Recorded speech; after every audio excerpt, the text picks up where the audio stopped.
এই যে সকালে ঘুম থেকে উঠে আফিফ বাবু আজকে ব্রাশ করতেছে। আবার তুমি কি করতেছো? প্রতিদিন ব্রাশ করো? আফিফ বাবু প্রতিদিন ব্রাশ করে, আর প্রতিদিন ব্রাশ করা বাচ্চাদের জন্য অনেক ভালো। দাঁতে পোকা লাগে না, মুখে গন্ধও থাকে না। এই যে সে একা একা এখন ব্রাশ করা শিখে গেছে।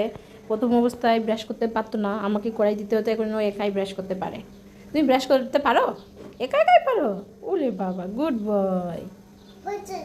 হ্যাঁ, এখন ব্রাশ করা শেষ, এখন সে মুখ ধুবে, তাই না? আসো। এই যে আফিফ বাবুর মুখ ধোয়া শেষ, এখন সে সাবান দিয়ে মুখ ধুয়েছে, এখন মুছবে। তারপরে সে কি করবে? ক্রিম ক্রিম মাখবা? তারপরে সে এখন ক্রিম মাখবে, তারপরে সে তার সকালের কাজকর্ম শুরু করবে, তাই না? একা একাই সে মুখ মুছতে পারে এখন, এই যে একা একাই মুখ মুছতেছে। এখন সে ক্রিম মাখবে, মুখ ধোয়া শেষ, মুছাও শেষ। এখন আফিফ বাবু ক্রিম মাখবে। এই যে দেখো সবাই ক্রিম মাখতেছে, এদিক তাকাও, এদিক তাকাও। তার ক্রিম মাখা শেষ, এখন সে পাউডার মাখবে। এদিক দাঁড়াও, এদিক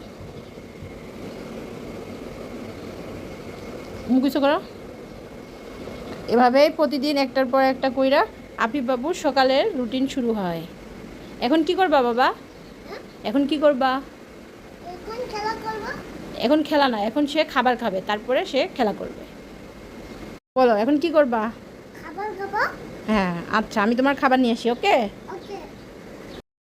এই যে আফিফের ব্রাশ করা, হাত মুখ ধোয়া, ক্রিম মাখা সব শেষ, এখন আফিফ বাবু সকালে নাস্তা করবে, তাই না বাবা? তুমি এখন কি করবা? হ্যাঁ, আজকে কি খাবা? আর আজকের নাস্তায় তার আছে ডিম সিদ্ধ আর কোলা। প্রতিদিন সকালে ঘুম থেকে উঠার পরে সেই খাবারটাই খাই, তারপরে একটু পরে আবার খাবে, দুপুরে আবার খাবে। তো শুরু করো বাবা। না, বিসমিল্লা বলো, বলো বিসমিল্লা। দুষ্ট, খাওয়ার আগে বিসমিল্লা বলতে হয় বাবা। পানি কই? তো প্রতিদিন সকালে এইভাবে আফিফ বাবুর রুটিন শুরু হয়, তাই না বাবা? এখন বাই বাই বলো, বলো আজকের মতো বাই বাই।